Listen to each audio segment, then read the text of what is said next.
Hello everyone, welcome back to my spoken English class. അപ്പൊ ഇന്നത്തെ topic എന്ന് പറയുന്നത് ഒരു സ്റ്റോറിയിലൂടെ നമുക്ക് കുറച്ച് ഇംഗ്ലീഷ് സെന്റൻസുകൾ പഠിക്കാം. നമ്മളൊക്കെ പഠിച്ചു കഴിഞ്ഞിട്ടുള്ള ഒരുപാട് സെന്റൻസുകൾ ആഡ് ചെയ്ത് കൊണ്ടിട്ടുള്ള ഒരു സ്റ്റോറിയാണ്. അപ്പൊ നിങ്ങൾ ഈ സ്റ്റോറി ശ്രദ്ധിച്ച് കേട്ടിട്ട് നിങ്ങൾ ഇതുപോലെ കുറച്ച് സെന്റൻസുകളൊക്കെ യൂസ് ചെയ്തിട്ട് എന്തെങ്കിലും ഒരു ടോപ്പിക് എടുത്തിട്ട് ഇതുപോലെ സെന്റൻസുകൾ പ്രാക്ടീസ് ചെയ്യാം കേട്ടോ. നമുക്ക് സ്റ്റോറി കേൾക്കാം, ശ്രദ്ധിച്ച് കേൾക്കുക, എന്നിട്ട് അതിന്റെ അഭിപ്രായം കമന്റ് ചെയ്യാം കേട്ടോ. ഓക്കെ, ഇപ്പോ ഞാൻ ഇങ്ങനെ ഓഫീസിലേക്ക് പോവാണ്. ഇപ്പൊ കുറച്ച് ലെങ്ത് ആയിട്ടുള്ള സെന്റൻസുകളായിരിക്കും, എന്നാലും കഥ കേട്ട് നിങ്ങൾ സെന്റൻസ് മനസ്സിലാക്കുക. ഓക്കെ, ഇപ്പോ ഒരു ഓഫീസിലേക്ക് പോവാണ്. എന്ന് ഞാൻ ഓഫീസിലേക്ക് പോകുമ്പോൾ ഒരു കുട്ടിയെ കണ്ടു. ഒരു ആൺകുട്ടി ഒരു പെൺകുട്ടി ഏതോ ആവട്ടെ, ഒരു കുട്ടിയെ കണ്ടു എന്ന് പറയാൻ വേണ്ടിട്ട് ഇത് നമ്മൾ ചെയ്യുന്ന കാര്യവും നമ്മൾ കണ്ട കാര്യവും ഒരുപോലെ ആയതുകൊണ്ട് നമുക്കവിടെ വൈൽ യൂസ് ചെയ്ത് പറയാം. Today while I was going to the office I saw a boy. ഞാനൊരു കുട്ടിയെ കണ്ടു. ഇനി ഞാൻ അവനോട് ചോദിച്ചു, നീ എവിടേക്കാ പോകുന്നത്?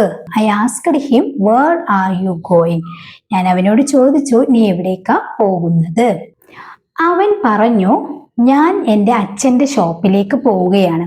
അവൻ പറഞ്ഞു, ഞാൻ എൻ്റെ അച്ഛൻ്റെ ഷോപ്പിലേക്ക് പോവുകയാണ്. He said, I'm going to my father's shop. He said, I'm going to my father's shop. അവൻ പറഞ്ഞു, ഞാൻ എൻ്റെ അച്ഛൻ്റെ ഷോപ്പിലേക്ക് പോവുകയാണ്. അവൻ്റെ കയ്യിലൊരു ബാഗ് ഉണ്ടായിരുന്നു. അവന്റെ കയ്യിലൊരു ബാഗ് ഉണ്ടായിരുന്നു. ഇത് നമുക്ക് പല രീതിയിലും പറയാം. He was carrying A bag എന്ന് പറയാം, അല്ലെങ്കിൽ he was holding A bag എന്ന് പറയാം. ഇനി വളരെ സിമ്പിളായിട്ട്, പക്ഷെ ഇത് രണ്ടുമാണ് ഏറ്റവും നമ്മൾ കയ്യിൽ ഇങ്ങനെ വെയിറ്റ് തൂക്കി പിടിക്കുന്നതിന് നമ്മൾ പറയാറുള്ളത്. ഇനി നമ്മൾ പഠിച്ച ആ ഒരു മെത്തേഡ് വെച്ച് പറയുകയാണെങ്കിൽ he had A bag in his hand എന്ന് വേണമെങ്കിലും പറയാം കേട്ടോ. അപ്പൊ ഇവിടെ നമ്മൾ യൂസ് ചെയ്തിട്ടുള്ളത് he was carrying A bag. അവന്റെ കയ്യിലൊരു ബാഗ് ഉണ്ടായിരുന്നു. ഞാൻ ചോദിച്ചു, നിന്റെ ബാഗിൽ എന്താണ്? I asked what's in your bag. ഞാൻ ചോദിച്ചു, ഈ ബാഗിൽ എന്താണ്? അവൻ മറുപടി പറഞ്ഞു, ഇതെന്റെ അച്ഛനുള്ള ഭക്ഷണമാണെന്ന്. അവൻ മറുപടി പറഞ്ഞു, he replied, it's food for my father. അപ്പോ he replied, it's food for my father. എന്റെ ഫാദറിനുള്ള ഭക്ഷണമാണെന്ന് അവൻ പറഞ്ഞു. ഓക്കെ, അങ്ങനെ നമ്മൾ കുറച്ചൊക്കെ സംസാരിച്ചതിന് ശേഷം പിന്നെ നമ്മൾ പറയണം, അവൻ നടന്നാണ് പോകുന്നത്, ഞാൻ കാറിലാണ് പോകുന്നത്. പിന്നെ ഞാൻ ചോദിച്ചു, നീ എൻ്റെ കൂടെ കാറിൽ വരണോ? അവൻ പറഞ്ഞു, ഇത് നടക്കാനുള്ള ദൂരം മാത്രമേ ഉള്ളൂ. Then I asked, would you like to come with me in my car? He said, it's only a walking distance. അവൻ പറഞ്ഞു, നടക്കാനുള്ള ദൂരമേ ഉള്ളൂ. I said, ഞാൻ പറഞ്ഞു, എന്നാലും എൻ്റെ കാറിൽ കയറൂ, അല്ലെങ്കിൽ എങ്കിൽ എൻ്റെ കാറിൽ കയറൂ, ഞാൻ അവിടെ കൊണ്ടുവിടാം എന്നെങ്ങനെ പറയാ? എന്നാലും, എങ്കിലും, അല്ലെങ്കിൽ ഇപ്പോഴും എന്നൊക്കെ പറയാൻ വേണ്ടിട്ട് നമ്മൾ പഠിച്ചിട്ടുണ്ട് സ്റ്റിൽ. അല്ലേ, സ്റ്റിൽ എന്ന് പറയാം. Get in to my car. I said still get in to my car. ഞാൻ പറഞ്ഞു, എന്നാലും എൻ്റെ കാറിൽ കയറൂ. I will drop you there. I will drop you there. ഞാൻ നിന്നെ അവിടെ കൊണ്ടുവിടാം. അവൻ പറഞ്ഞു, വേണ്ട, പ്രശ്നമില്ല, കുറച്ച് നടന്നാൽ മതി എന്ന് അവൻ പറഞ്ഞു. അവൻ പറഞ്ഞു, ഹി സെഡ്, വേണ്ട, അല്ലെങ്കിൽ അത് വേണ്ട എന്നൊക്കെ പറയാൻ വേണ്ടിട്ട് നോ, അല്ലേ, ഇറ്റ്സ് ഓക്കെ, കുറച്ചുള്ളൂ എന്നൊക്കെ പറയാറുണ്ടല്ലോ. അപ്പം he said, no, it's okay, അത് വേണ്ട, അതൊരു പ്രശ്നമല്ല എന്നുള്ള ഒരു രീതിക്കാണ് നോ, ഇറ്റ്സ് ഓക്കെ എന്ന് പറയുന്നത്. It's just A short walk. It's just A short വാക്ക്. അത് വേണ്ട, കുറച്ച് നടന്നാൽ മതി. പക്ഷേ ഞാൻ നിർബന്ധിച്ചു, അവൻ എൻ്റെ കാറിൽ കയറി. ഇതിനെങ്ങനെ പറയാം? പക്ഷെ ഞാൻ നിർബന്ധിച്ചു, അല്ലേ, ഞാൻ അവനെ പിടിച്ചു കയറ്റി എന്നുള്ള ഒരു രീതി, അതിന് വേണ്ടിയിട്ട് നമ്മൾ യൂസ് ചെയ്യുന്നതാണ് but I insisted. But I insisted, പക്ഷെ ഞാൻ നിർബന്ധിച്ചു. And he got in to my car. അവൻ എൻ്റെ കാറിൽ കയറി. അല്പസമയത്തിനകം ഞങ്ങൾ അവന്റെ അച്ഛന്റെ ഷോപ്പിനടുത്തെത്തി. അല്പസമയത്തിനകം അല്ലെങ്കിൽ പെട്ടെന്ന് എന്ന് പറയാൻ വേണ്ടിട്ട് സൂൺ എന്ന് യൂസ് ചെയ്യാം. Soon we reached near his fathers shop. അല്പസമയത്തിനകം അല്ലെങ്കിൽ പെട്ടെന്ന് ഞങ്ങൾ അവന്റെ അച്ഛന്റെ ഷോപ്പിനടുത്തെത്തി. അവൻ കാറിൽ നിന്നിറങ്ങി ഷോപ്പിലേക്ക് നടക്കാനിരിക്കുകയായിരുന്നു, അല്ലെങ്കിൽ നടക്കാൻ ഒരുങ്ങുകയായിരുന്നു എന്നെങ്ങനെ പറയാ? He got out of the car. ഇറങ്ങുക, ഔട്ട്, ഗോട്ട് ഔട്ട് എന്ന് പറഞ്ഞു കഴിഞ്ഞാൽ ഇറങ്ങുക എന്നാണ്. He got out of the car. അവൻ കാറിൽ നിന്ന് ഇറങ്ങി. And was about to walk to the shop. അല്ലെ, ഷോപ്പിലേക്ക് നടക്കാനിരിക്കുകയായിരുന്നു എന്നാണ്. He got out of the car and was about to walk to the shop. അപ്പോൾ ഞാൻ ചോദിച്ചു ഷോപ്പ് എവിടെ എന്നുള്ളത്. കാരണം ആ ഭാഗത്തൊന്നും ഒരു ഷോപ്പ് കാണുന്നില്ല.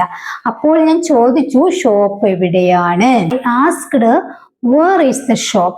I asked where is the shop? അവൻ അത് കാണിച്ചു തന്ന് പറഞ്ഞു അതാണ് ഷോപ്പ്.